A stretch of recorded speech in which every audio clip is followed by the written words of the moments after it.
Hey there, Flunkie Force. It's Game Flunkie, and today is Monday's No Bullshit podcast. Before we get into it, I want to say to everyone who's watching this that's not on YouTube, if you're checking this out on SoundCloud, iHeartRadio, hopefully soon, and other devices that are apps, and you're not watching the video, just go to Game Flunkie on YouTube, GAME space FLUNKIE, Game Flunkie. Check me out on there. There's a YouTube video to go along with this podcast. I am going to try to change things up. Thanks for everyone for watching the Tales of Berseria walkthrough. I'm still working on that. That's just that sort of series is to add more flavor and content to the show, to the YouTube channel. Right now, two big things people love seeing is the news thing that I do. I try to do it every week, but I'm trying to get some good, articles going. And the Game Trailer Reacts, which will be the new one, be out tomorrow. And then I'll have a Let's Play walk coming up on Wednesday. Hopefully I'll pick a game by then. I want to get some For Honor recording for you guys, because that's what today's podcast is going to be about. So segue into that. A couple days ago, Ubisoft released their new game, For Honor. A arena-style, kind of hero-esque Overwatch, or if you want to call it Battlefield-style, gladiator game, which is you pick one of three factions, which if you haven't already, you need to play this game, but it's Samurai, Viking, and Knights. There are, I think, 12 heroes, which are all varying with different skills and abilities and different styles of combat. And it's fucking popular as shit, too, because me and my buddy played, and we always checked how many people would play, and every time we jumped on, there was like over 100,000 people every single day concurrently. Now, that could mean because it's a new title and fresh, it's out there, but if Ubisoft keeps to it, the fucking game will fuck people in the ass so hard. It is tons of fun. It has a prestige system, it has a skill system, you can customize your character, you can change the sex of most of the classes. Some of them are interlocked, like Peacekeeper, which is a two-handed assassin that fights for the Knights. Now, you will, when you get into the game, not developing too much into the story itself, but more into the multiplayer mechanic, which is really what sells this game. When you pick a faction, how this works, because it wasn't really explained well to me until after I started playing. Basically, you do pick a faction, Samurai, Knights, and Vikings. But the only thing by picking a faction, the only thing that faction does is allow you to build reputation, which I'm assuming helps build gear, get you gear as you unlock higher reputation sets, points. But it allows you, this is where the cross-platform part comes in too. What it allows is, like, if I'm on PS4 and you're on PC and we're both in the faction of Knights, then how well I do and how well you do, our overall points get accumulated together upon how well we do into capturing territories and fending off territories, or enemies from out of our territories. Other than that, you can pick any class you want to pick, any class you want to play into the team multiplayer. So basically, just because you pick Knights doesn't mean you can play with Knights. And it's not like Knights versus Vikings each match. It's sorry, I'm getting a little crazy with this. This game is fucking phenomenal. But essentially, it's basically this is how it is. You can pick whatever hero you want to pick from whatever faction, and then that's pretty much your party's made up. So you could have like a Knight, Samurai, Samurai, Knight, or Viking, Knight, Samurai, Knight, whatever. So it's not Samurai versus Viking, Viking versus Knights, Knights versus Samurai. It's not like that. No, you could have Knights fight Knights. It's cool. So the multiplayer allows really more of a freedom that you wouldn't really see. So it's not faction-based locked, and it's not really gender locked all of that much. Getting into the choreography though, holy fuck. The combat style in this game is unanimously beyond anything I've ever seen. It's about one of the most realistic action style combats I've ever seen. You gotta actually time your blocks, you gotta deflect, because I was like looking at the gameplay and you see a little arrow that tells you where to go.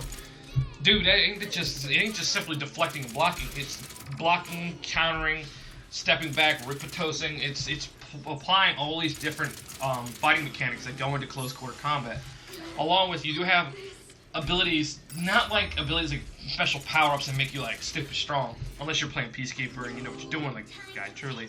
No, but more along the lines of alright, so Peacekeeper has an ability called Sharpened Blade, which has almost like a poison-like effect to my attacks. So my basic attack will do more damage over time, which then stacks.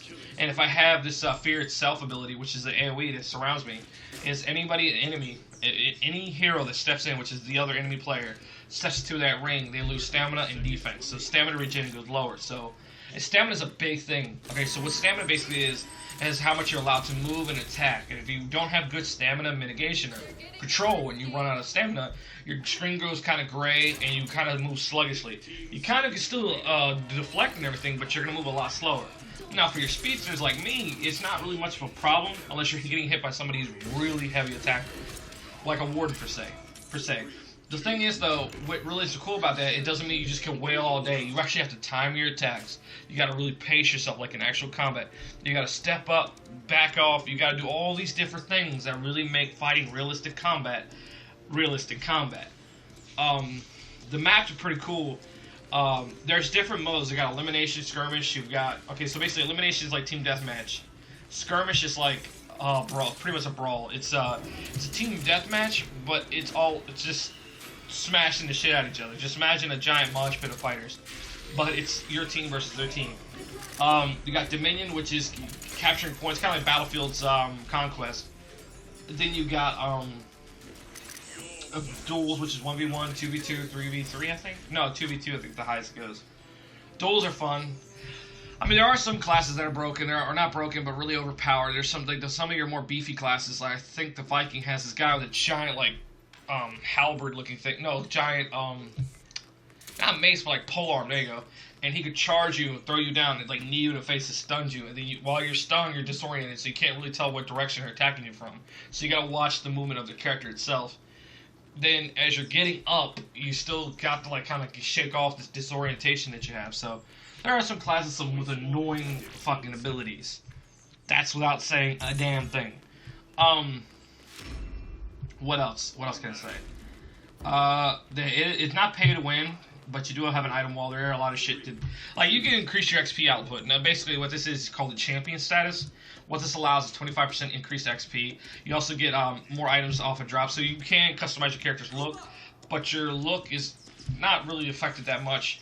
But your armor that you wear can change your stats. So some armor that you wear can increase your strength, some can increase your defense, some can increase your stamina regeneration. All depends. Specifically what you're looking for, actually. But the champion status allows is not only 25% increased XP, but 10% share to your party. The rest of your party members get 10% boost. So if all of you guys had 25% boost, you all would share like another 30% EXP boost. So you wound up walking out there with like 65% or 55% increase of XP. Also, you I think you get more steel after fights, and you definitely get more material or more armor drop and weapon drops at the end of each match, or a higher chance to get more. There we go. Steel is also the in-game economy that you can purchase with real money, or win or fight for. What it allows you to do is customize or upgrade your characters, and customize them too is by unlocking like certain ornaments you can wear, certain skins or color, stuff like that. But all these things you can unlock yourself in game, though it does take longer. One thing you can do is to unlock other characters, you have to buy 500 steel. You have to pay 500 steel, which again is in-game currency that you can buy or earn. That's how you unlock other characters. Another thing too is steel also lets you. What was the other thing? Champion status by you can unlock all their abilities. So if you don't want to waste the time of like for me, like if I was gonna go back and because I haven't prestige yet, I'm close to. My buddy's going away for the week on vacation, so I won't get a chance to play until a week from now or so. When he gets back, we're throwing the fuck down. Sorry, let me get a drink of water so I can catch my breath. Hold on, guys.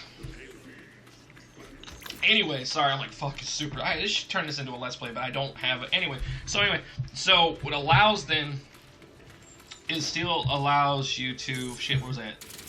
Purchase upgrades, stuff for your weapons. You can't upgrade your weapons. You can't upgrade your armor.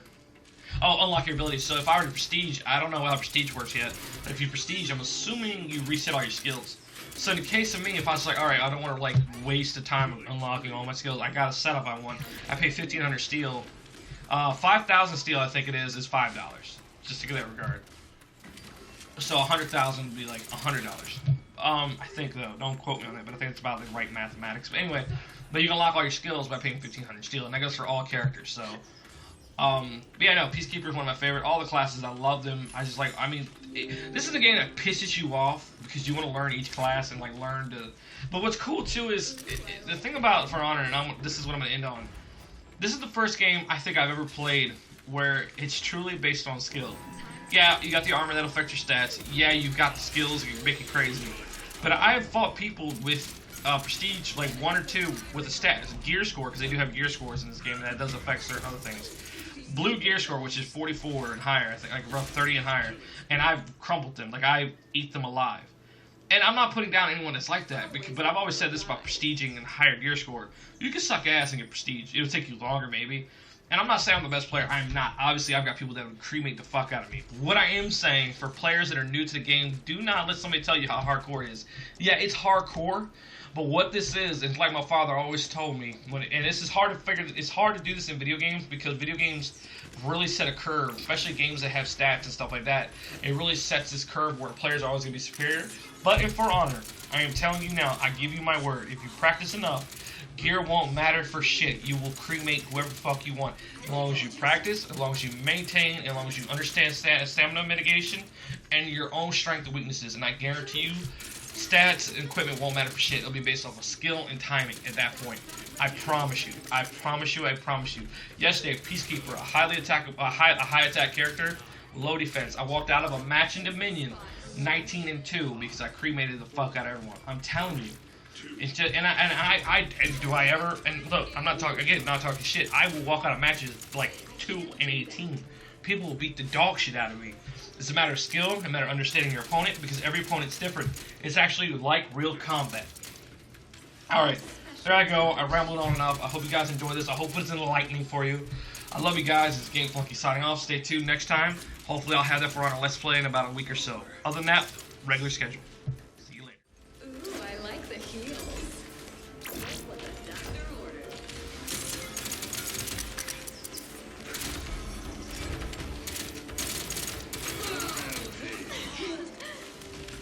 Time's ticking.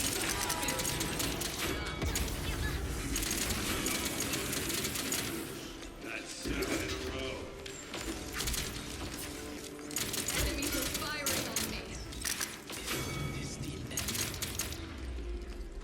Hits the spot, healer.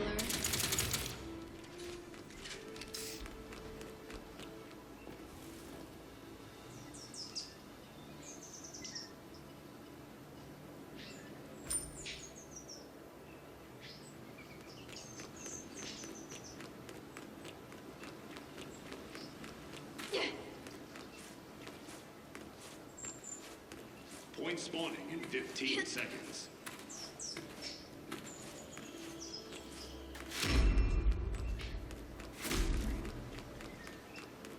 Five, 4, 3, 2. I'll show you the meaning of haste.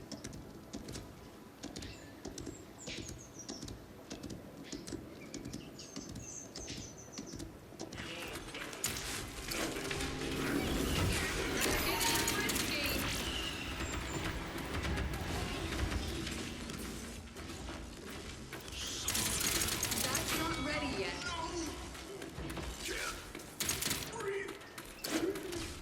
I can't do that. That's not ready yet.